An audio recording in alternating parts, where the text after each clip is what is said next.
बेतहाशा गर्मी पड़ रही है। शहर के शहर तप रहे हैं। प्रदेश में गर्मी अपने चरम पर पहुंच चुकी है। कई जिलों का तापमान अभी भी 45 डिग्री सेल्सियस के पार है। बिजली की डिमांड भी बढ़ गई है, जिसके साथ ही कई जगहों पर एसी में धमाके और आग लगने की घटनाएं हो चुकी हैं। जयपुर में तो एसी में धमाके के बाद दम घुटने से पति पत्नी की जान तक चली गई। ऐसे में आपको सावधान रहने की जरूरत है, क्योंकि भीषण गर्मी से राहत पाने के लिए लगाया गया एसी ही आपके लिए जानलेवा साबित हो सकता है। एक एसी ले लेगी आपकी जान। ब्लास्ट के बाद मच सकती है तबाही। जयपुर में दंपति की दम घुटने से मौत। ये एसी जानलेवा है। अगर आपके घर में भी एयर कंडीशनर लगा है तो आपको सावधान रहने की जरूरत है, क्योंकि ये एसी जानलेवा साबित हो सकता है। और ऐसा एक उदाहरण लगातार सामने आता जा रहा है। जयपुर में एयर कंडीशन लगे घर में ऐसा ब्लास्ट हुआ, ऐसा धमाका हुआ कि एक कपल की, दो लोगों की, पति पत्नी की जान चली गई। किस तरह की सावधानी बरतने की आपको जरूरत है, ये आपको आगे चलकर बताएंगे, लेकिन ये सिर्फ एक उदाहरण है। एयर कंडीशनर होते हुए आपको क्या सावधानियां बरतनी है और इससे कैसे बचा जा सकता है, ये आपको बताएंगे। ये तबाही और आग के बाद की तस्वीरें बहुत ही खतरनाक हैं। ये एसी में ब्लास्ट के बाद लगी आग और तबाही का मंजर है। सब कुछ जल करके खाक हो गया है। सब कुछ उजड़ चुका है और बचा है तो आग से कबाड़ हो चुका फर्नीचर और तबाही के बाद बची राख। लेकिन इनमें एक और सबसे खौफनाक मंजर छुपा है और वो है 2 लोगों की मौत का। पहले एसी में जोरदार धमाका हुआ और उसके बाद पूरा कमरा आग का गोला बन गया। आग इतनी खौफनाक थी कि कमरे में जो कुछ था सब राख हो गया। एसी में धमाका, दम घुटने से दंपत्ति की मौत। एसी में शॉर्ट सर्किट से आग लगने के बाद धुएं में दम घुटने से रिटायर्ड बैंक मैनेजर और उनके इंटीरियर डिजाइनर पति की मौत हो गई। जयपुर के जवाहर नगर इलाके में रामगली नंबर 7 में ये हादसा हुआ है। खिड़की और दरवाजे बंद होने के कारण आग के धुएं कमरे में भरता चला गया। पति पत्नी बेहोश होकर के बेड से नीचे गिरे। सूचना पर पहुंची पुलिस ने पड़ोसियों की मदद से करीब 10 मिनट की मशक्कत कर आग पर काबू पाया, लेकिन बेहोश दंपति को जब तक अस्पताल पहुंचाया गया तब तक उनकी मौत हो चुकी थी।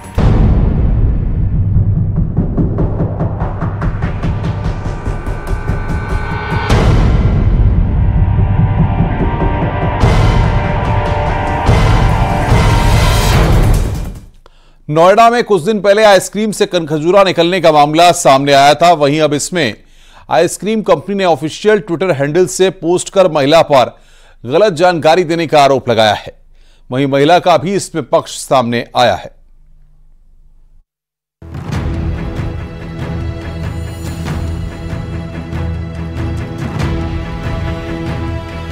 पिछले हफ्ते नोएडा के सेक्टर 12 में रहने वाली महिला ने ऑनलाइन डिलीवरी ऐप से वनीला फ्लेवर की आइसक्रीम मंगाई थी, लेकिन आइसक्रीम का बॉक्स जब खुला तो उसमें कनखजूरा निकला। इसके बाद तो मामले ने तूल पकड़ लिया। महिला ने आइसक्रीम कंपनी के साथ ही दूसरी सरकारी एजेंसियों को सोशल मीडिया पर टैग करते हुए शिकायत की। इसके बाद आइसक्रीम कंपनी ने महिला से डिब्बा मांगा, लेकिन महिला ने डिब्बा नहीं दिया। कंपनी की इस पर प्रतिक्रिया सामने आई है। अपने आर्टिफिशियल ट्विटर हैंडल से पोस्ट कर महिला पर गलत जानकारी देने का आरोप के साथ साथ आइसक्रीम बॉक्स नहीं देने का भी आरोप लगाया है। अब महिला ने भी इस पर जवाब दिया है। उसका कहना है कि कंपनी की तरफ से 2 लोग आए थे। हमारे साथ बातचीत करने के लिए दिव्या है, सीधे बातचीत करते हैं। मैम, क्या हुआ था? आप अमूल के कोई पदाधिकारी आपके घर आए थे, उस दौरान क्या कुछ हुआ था? देखिए, 15 तारीख की शाम को 9:30 बजे अमूल के डिपार्टमेंट के नरेंद्र जी और शिवम जी मेरे पास आए थे, जिन्होंने डब्बा मांगा था। तो मैंने उनसे ये बात कही थी कि देखिए, मैं डब्बा आपको नहीं दूंगी, क्योंकि फूड डिपार्टमेंट भी डब्बे की रिक्वायरमेंट मेरे से कर सकता है, तो आप इसमें से सैंपल लेके जा सकते हैं। तो जिसमें से कि शिवम जी ने अमूल में से, आप सैंपल देख सकते हैं, इसमें से सैंपल लेके जा चुके हैं। महिला का ये भी कहना है कि उसने अनजान लोगों को आइसक्रीम बॉक्स देना उचित नहीं समझा, क्योंकि उसने खाद्य विभाग की टीम से भी संपर्क किया था, इसलिए सैंपल की जरूरत पड़ती। चाह रहा है कि आप गलत इन्फॉर्मेशन दे रही हैं, आप झूठ बोल रही हैं, आप जांच में सहयोग नहीं कर रही हैं, ना तो आपने अमूल को ये डिब्बा दिया है। देखिए, सबसे बड़ी बात कि ये सभी को पता है कि एक तो अमूल की तरफ से गलती हुई है और दूसरी तरफ से अमूल अपनी तरफ से झूठा भ्रम फैला रहा है। अगर और उसके बाद भी कल भी अमूल की तरफ से कुछ पदाधिकारी आए थे और उन्होंने मेरे पास बिल्कुल भी इस बात का जिक्र नहीं किया कि बॉक्स ले जाना है। उस दिन वो बॉक्स नहीं ले गए थे। अगर कल उनके अधिकारी आए थे, अगर उनको बॉक्स की रिक्वायरमेंट थी तो वो बॉक्स लेके कल जा सकते थे। बट मैंने उनसे ये बात पूछी भी थी कि आप लोगों ने जो जांच के लिए आइसक्रीम लेके गए हो उसका क्या किया। उन्होंने साफ बोला है मेरे से कि वो जांच अभी चल रही है। इसके अलावा जो जिला प्रशासन स्तर पे जांच चल रही थी, जिला प्रशासन के लोग भी आए थे, वो भी कुछ सैंपल ले गए थे, क्या कुछ निकला है? कोई बातचीत हुई आप लोगों की? जी, मेरी कल खाद्य विभाग से 2-3 लोग जो घर पे आए थे, विजिट किया था, जिन्होंने मेरी उनसे बात हुई है, उन्होंने बोला है कि हम लोगों ने चालान कर दिया है, उनके ऊपर एक्शन लिया जाएगा। मैंने उनसे ये बात भी कही कि कल मैंने 2-3 बार उनको कॉल किया था कि आपको अगर बॉक्स, मैंने उनसे सवाल भी पूछा था खाद्य विभाग से कि आप लोग जब आइसक्रीम मेरे पास है तो आप लोग किस चीज की जांच कर रहे हो, और मैंने उनसे रिक्वेस्ट भी किया था कि अगर आपको सैंपल चाहिए तो मैं आपके पास बॉक्स पहुंचाने आऊं, तो उसमें साफ उन्होंने मना कर दिया है कि हमने और जगहों से सैंपल कलेक्ट कर लिया है। एक तरफ कंपनी का पक्ष सामने आया है तो वहीं महिला का कहना है कि कंपनी अपनी गलती छुपाने की कोशिश कर रही है। सच्चाई जांच में सामने आ ही जाएगी, लेकिन आइसक्रीम में कनखजूरा मिलने के बाद विवाद बढ़ता ही जा रहा है। नोएडा से न्यूज़ 18 के लिए हिमांशु शुक्ला की रिपोर्ट।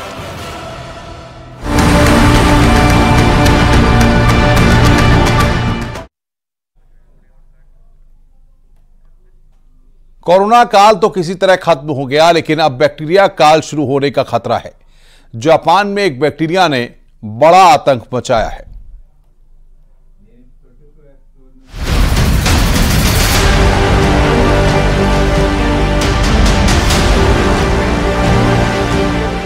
क्या दुनिया एक और कोरोना वायरस जैसी महामारी के लिए तैयार है?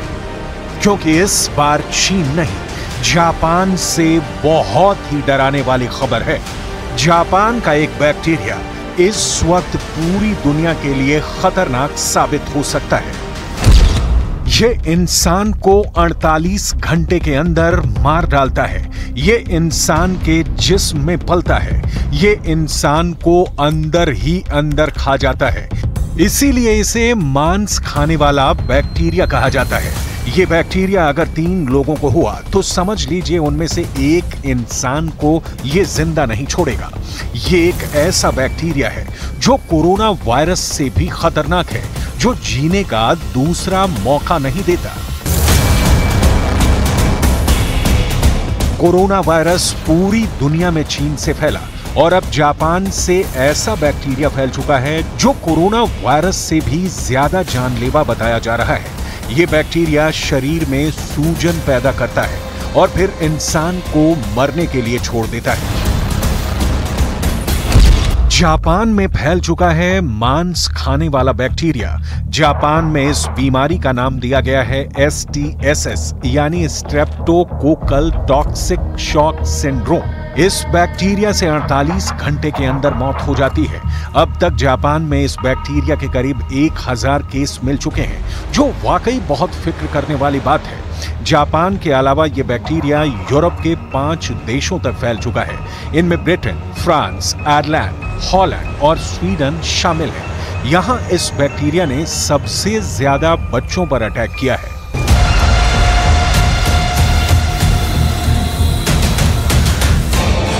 जापान में STSS बीमारी के 2500 से ज्यादा मामले आ सकते हैं। इसमें मृत्यु दर 30% तक पहुंच सकती है, यानी 3 में से 1 मरीज की मौत हो सकती है।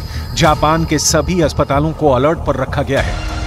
उन्हें STSS के मरीजों को फौरन इलाज के लिए गाइडलाइंस दी गई हैं। लेकिन ये भी सच है कि जापान में इस बीमारी से लोग काफी डरे हुए हैं और एहतियात बरत रहे हैं, क्योंकि इस बैक्टीरिया का संक्रमण भी तेजी से होता है।